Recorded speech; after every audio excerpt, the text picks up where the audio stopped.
Hello from the Oklahoma Summit on Access to Justice. I'm John Williams, the Executive Director of the Oklahoma Bar Association, your host today. And I have a really exciting panel with me here today, and I'm just going to ask them to briefly tell us who we have. And I'm going to start down at the end with Eric and tell us who you are and just a little bit about you. Thanks. I'm Eric Hallett. I'm a staff attorney at Legal Aid Services of Oklahoma. I do housing law. I'm Richard Klinge. I'm an attorney. I am the director of a legal assistance program for people facing eviction at Oklahoma City University Law School.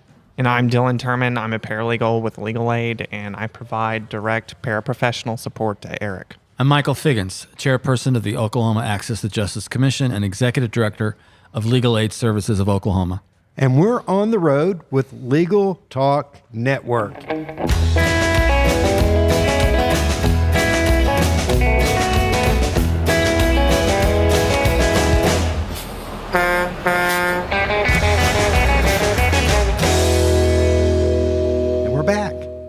Thank you so much for joining us on the road. It's a pleasure to be here in Oklahoma City with each of you. And today we're talking about access to justice with some real warriors and direct participants in that process. Eric, let's start with you. Tell us about what brought you to this work and what it is that compels you to do it. What brought me to legal aid?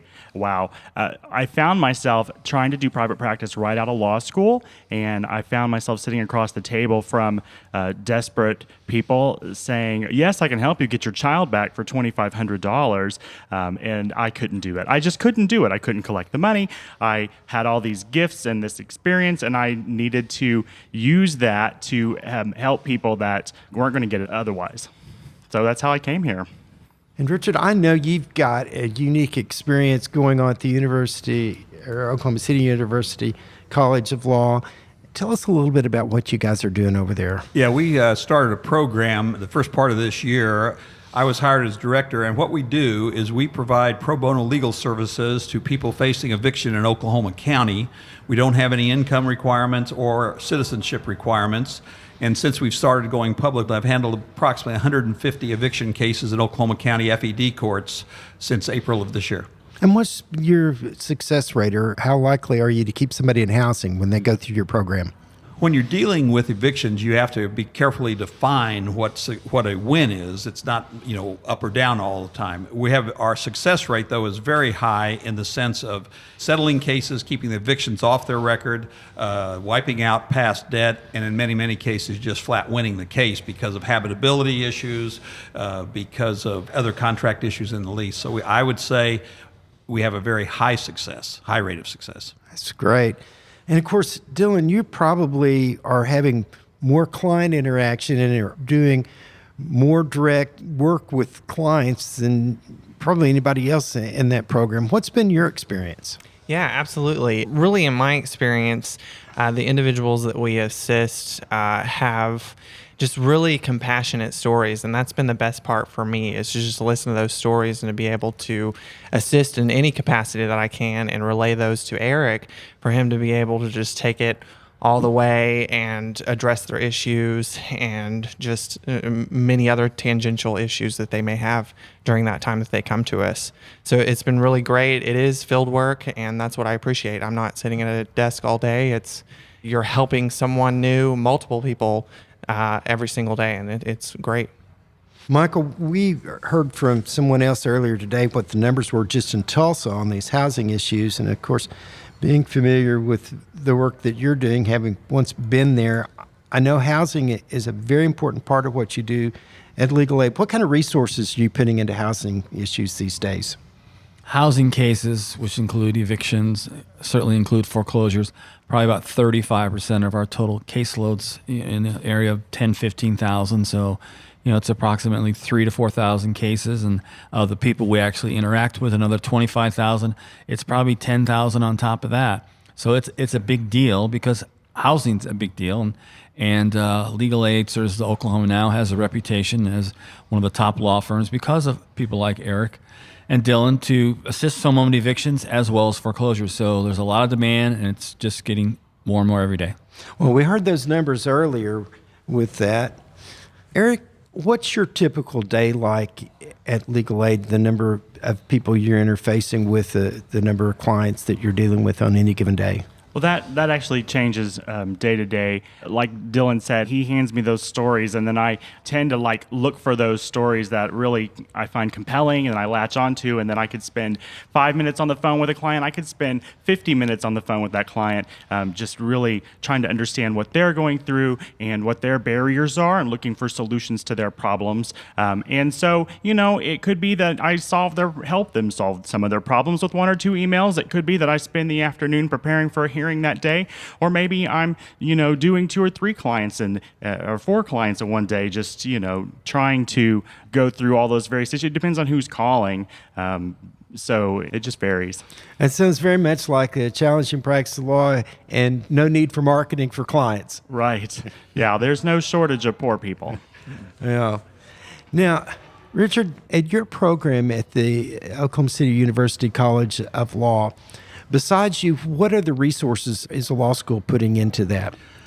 Well, the goal is to also start involving students, and that's what we're in the process now. It's going to be great training for students to learn how to put a case together, as well as potentially to appear in court.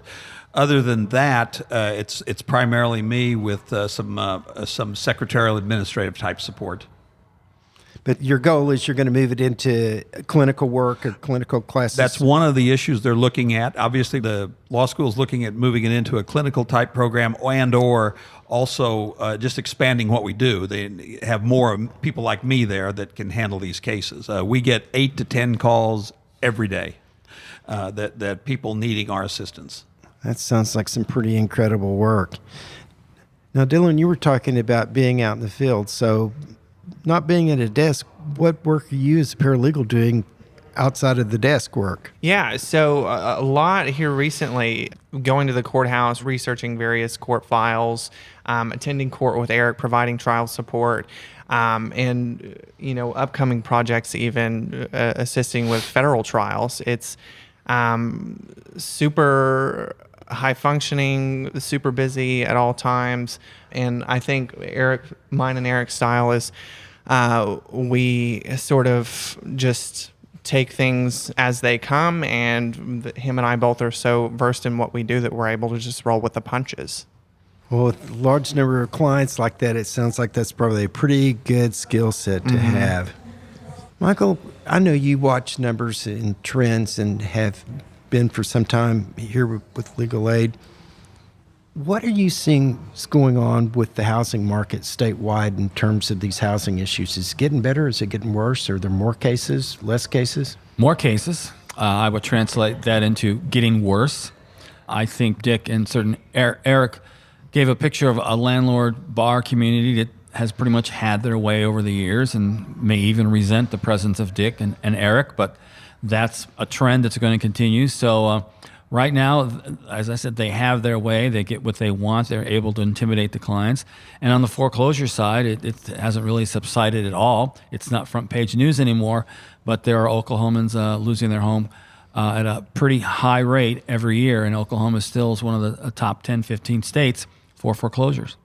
I know that there's a number of studies that are out there that shows that keeping people in housing is good business. Do any of you know those studies or know those statistics that are out there showing that it's actually keeping somebody in housing is cheaper than whatever cost you have because of medical care and delivery of services with people outside of housing? What we know is that eviction is a terribly destabilizing event that destroys social networks.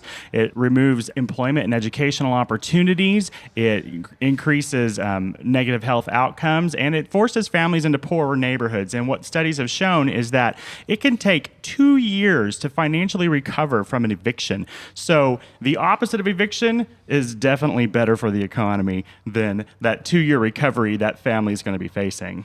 Our viewers can't see this, but I saw heads nodding here, and I see a lot of passion at this table about this issue.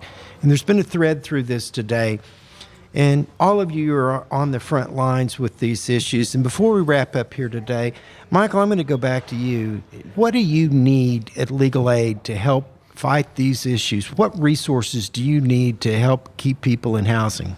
Well, I think I would ask for a recognition and acknowledgement that the status quo does not have to be the status quo, that we can do better and we can change things, that the evictions do not have to happen at the rate they are with the consequences that Eric listed. That being said, certainly more Erics, more Dicks are needed, more Dillons are needed, people out there advocating, making new laws, correcting the behavior, changing the behavior of landlords and landlord attorneys and judges as well. It's a long process, but we're on that path and we will achieve that goal. Dillon, do you think you're making a difference in people's lives with what you're doing? I absolutely do. I think that anyone who is willing to lend an eager ear towards anyone's issues is making an impact in people's lives. And Lasso is, without a doubt, making an impact in at least one person's life every single day. Richard, what about you? Absolutely. The response we get from clients, both in writing and verbally, is the same as Legal Aid is talking about. I mean, they've never had people, lawyers, competent, skilled legal professionals to sit down and talk to, like all of us and our businesses have. A lawyer is no big thing to us. To them, having a right to talk to Eric or me or Dillon and Michael is a powerful thing for them, and that's the rewards are unbelievable. Mm-hmm. Eric, what about you? You know, I've been at Legal Aid for 10 years now, and I've represented hundreds of people and talked to thousands. And what I know is that most of the time I don't remember people that I can see them out in public. I saw them for, a few minutes here and a few minutes there while I was dealing with their problem. But what it really reminded me of that is when I was at the dry cleaner the other day, right by my house, and this woman who takes my clothes, she's like, "Mr. Hallett, it's so good to see you again." And I look at her like, "And you too?" And she's like, "Remember, you helped me with my custody issue." And so she was so grateful and so thankful years later, and she gave me her employee discount on my dry cleaning. So I know I'm making a difference. Yeah. And lawyers that aren't doing this work full time can still get the kind of gratification that you guys obviously are having here. Absolutely. I'll just give you an example. The other day, it's happened more than once, but it just happened this week, and we were able to save a house for a lady. She stayed at her lease. We were able to reach a settlement, and we were out in the hallway. We're pro bono. We don't charge anything. And she looked at me and she said, "Can I hug you?" And what a great statement from a client. How much they really feel passionate about what we've done for them. Mm-hmm. Man, this is some powerful stuff. We're going to have to wrap this up, but before we do that, I want each of you to let our listeners know how they can get a hold of you if they want to follow up with you. And Eric, I'm going to start down here with you. eric.hallett@laok.org. rklinge@okcu.edu. DTURMAN@laok.org. Michael.Figgins, that's spelled F like in Frank, IGGINS, @laok.org. This has been really exciting stuff, and I'm so glad to have you. I want to thank you for being with us today. To each of our guests and to our listeners, I want to thank you for being with us. If you like what you heard today, please rate us at Apple Podcast, and we'll see you next time for another episode of On the Road with Legal Talk Network. If you'd like more information about what you've heard today, please visit LegalTalkNetwork.com. Subscribe via iTunes and RSS. Find us on Twitter and Facebook, or download our free Legal Talk Network app in Google Play and iTunes. The views expressed by the participants of this program are their own and do not represent the views of, nor are they endorsed by, Legal Talk Network, its officers, directors, employees, agents, representatives, shareholders, and subsidiaries. None of the content should be considered legal advice. As always, consult a lawyer.